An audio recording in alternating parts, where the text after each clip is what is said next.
I'm interested in your journey through this. Like, how did you become particularly interested, and where have you ended up in your kind of explorations of this topic? So my journey on race has always been somewhat out of the mainstream because I'm 39 years old. I was born in 1981. I'm the son of a black man from the segregated South. My father's actually from Galveston, Texas. It's June 19th today, which is Juneteenth, which is the traditional holiday because slaves in Galveston were freed about 2 years after everybody else. And so when they got the news that they were free, they ran into the streets and rejoiced. That's Juneteenth.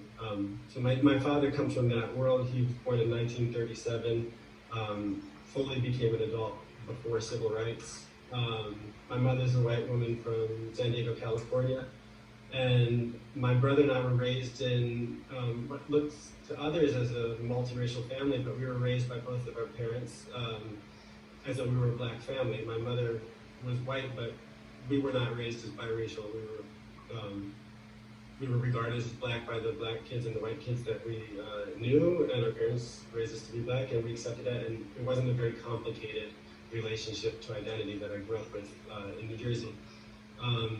And it wasn't until I was in my late 20s, early 30s when I married a white woman from France, moved to Paris, and found myself more and more in conversations where I was trying to explain the logic of the one-drop rule, which governed my own sense of self back in the States, but which Europeans don't necessarily assume and aren't necessarily even familiar with. So when people would ask me, in France, the question is often, what are your origins? And that means, because the French don't necessarily speak about race as such, that means, what are you?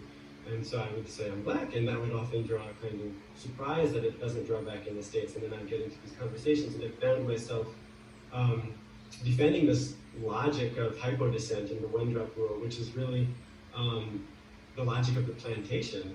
And I found myself less and less convinced by it the more I spent time out of the United States.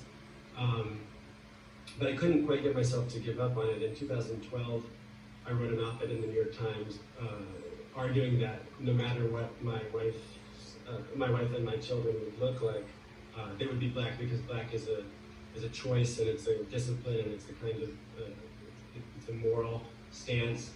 And I kind of really realized that I was writing that op-ed to convince an audience of one, which was myself. It was difficult for me to break with this kind of constructed identity that that had always been just my reflexive understanding of myself. But when my daughter Marlo was actually born in 2013, her physical presence in my life suddenly thrust what I guess I would call the fiction of race before me in a way that my own mixed background never had.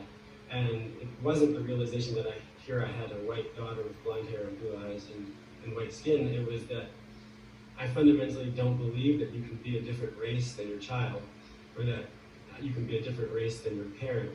I didn't see a white child there. I just saw, if I can have a daughter like this, what does it even mean for me to be a black man, and what does it mean for her to be walking into the world presumed to be white if she can be directly descended from black slaves? So then that began the process of what became the book, Self-Portrait in Black and White, Unlearning Race.